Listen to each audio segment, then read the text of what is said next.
I play games basically almost every day. I try to. Even though I get really busy when I'm at work, I go on turntable. You know, we listen to game music all day. That's all we really do while we're working. So even when I'm doing something else like graphic design, I still am thinking sort of about video games all day. When I get on the train, sometimes I also play games, and then sometimes if I'm not doing freelance work at home, then I will um, turn on my Xbox or even my handheld thing that I bought so I could emulate games. It's definitely influenced me a lot because I don't know what kind of person I would be if I hadn't played games for my entire life.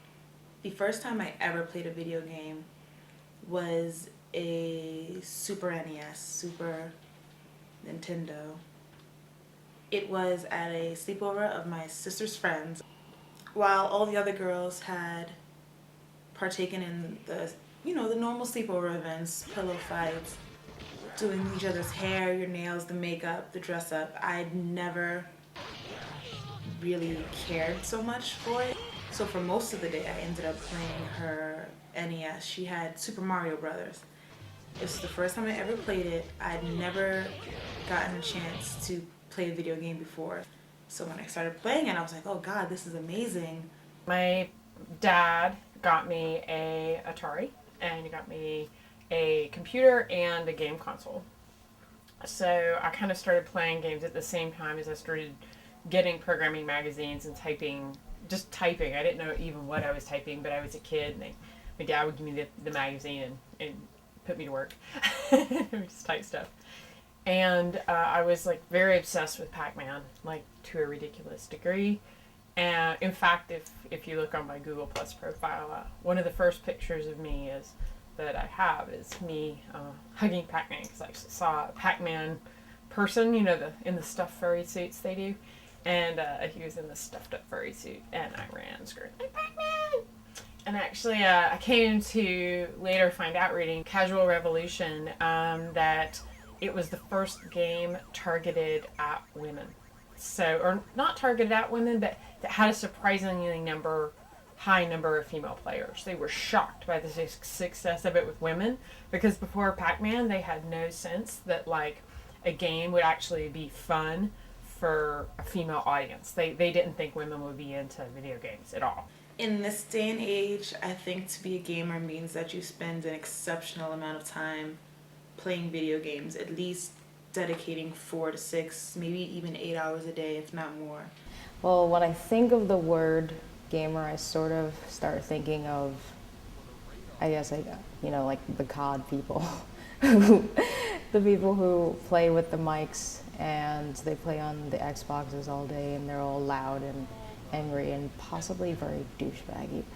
My definition of a gamer, I think, is really not most people's definition of gamer. I think anyone who breathes oxygen is by nature a gamer, because the first thing we do when we're children is play.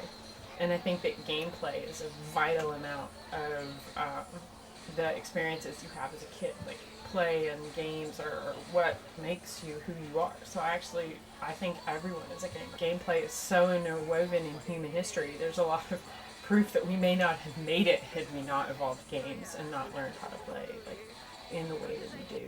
A girl gamer, simply enough put, is a girl who plays video games, a female of any age who enjoys playing video games. My opinion on girl gamer, the word, or the phrase rather, is that it's basically just an extra, it's an addition onto the word gamer. It's just like you add girl. I think it's kind of silly because you don't really say boy gamer, so it's like, why is it necessary? When you meet a girl who plays video games, she just does it because it's fun, and that's basically all there is to it.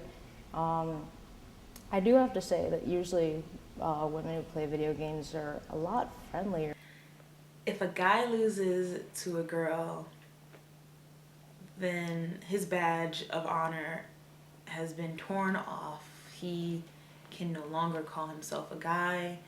It's very demasculating, I guess.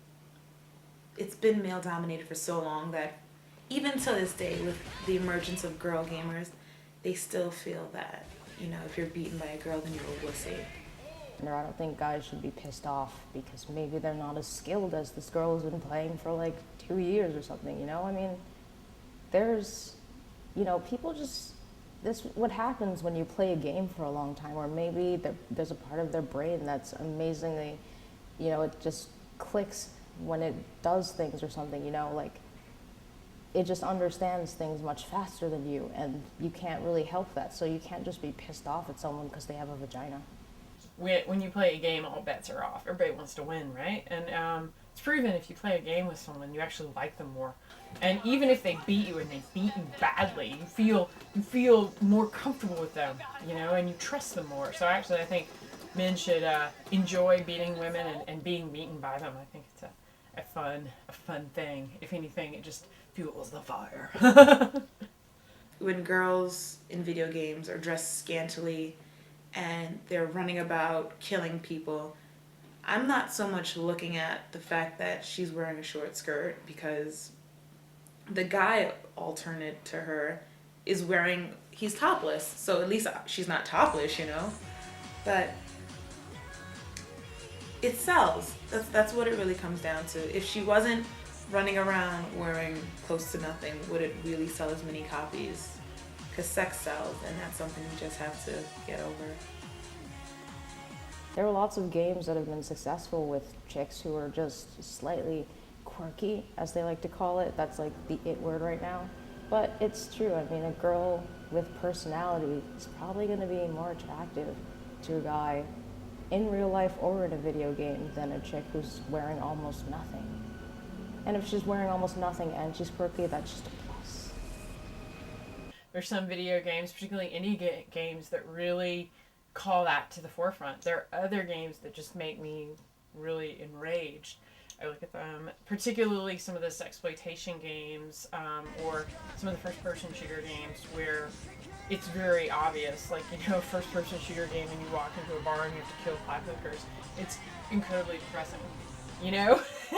And I think that's what's really interesting is that you see that happen, and now that games are starting to get talked about in a critical discourse, that's kind of the, like, silent thing that you don't want to mention in the room. It's a real problem. Because games, I don't think, can be considered high art if they've got those kinds of flaws. I know that a piece of art in the art world, if it had that kind of flaw, would immediately be pointed out that it had that kind of flaw. He's kind of awesome. He falls really quick, but he's really way too low down. Oh, that's really huge. Oh, you know what? He's got...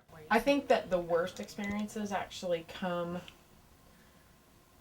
after they've probably happened. You don't really realize at the time they're going on. But it's things like you work on a project that wins a giant award and you're listed 2 ranks lower in the awards list than you were in the team. Just stuff like that, really, it does come back to haunt you when you see it. Kind of the last job I interviewed for, it came down to me and a guy, and the head of the company just pulled me aside. He admitted, he's like, you can't, you know, I can't say this publicly, but the head of marketing said she, and this is what I thought was interesting, is it was a woman, she felt more comfortable with a man being the client-facing creative. And I was just like, wow. He's like, yeah, he's like, you're more skilled than he is and you have more experience, but she feels more comfortable with a guy being the facing person for this client. I was just like, wow. Darn it. Okay. Double take. Oh God. Yeah. I was too. It's more fun when they're more evil guys, right? The term girl gamer has played its part. It's past its prime. We don't need it anymore. When it first started happening, and you would see maybe 1 or 2 girls in the arcade, and you would go, oh my God, what are they doing here? It must only be they're with their boyfriends. And then you see them play, and you go, oh my God, she's a girl gamer. When it first started happening, it was strictly to let you know, okay, this is someone you've never dealt with before. It's a female playing a video game. But because nowadays it's happened so often, you don't even give it a second look. You don't think about it. So to simply say, oh, she's a girl gamer, you go, okay. It's past its due. We don't need it anymore.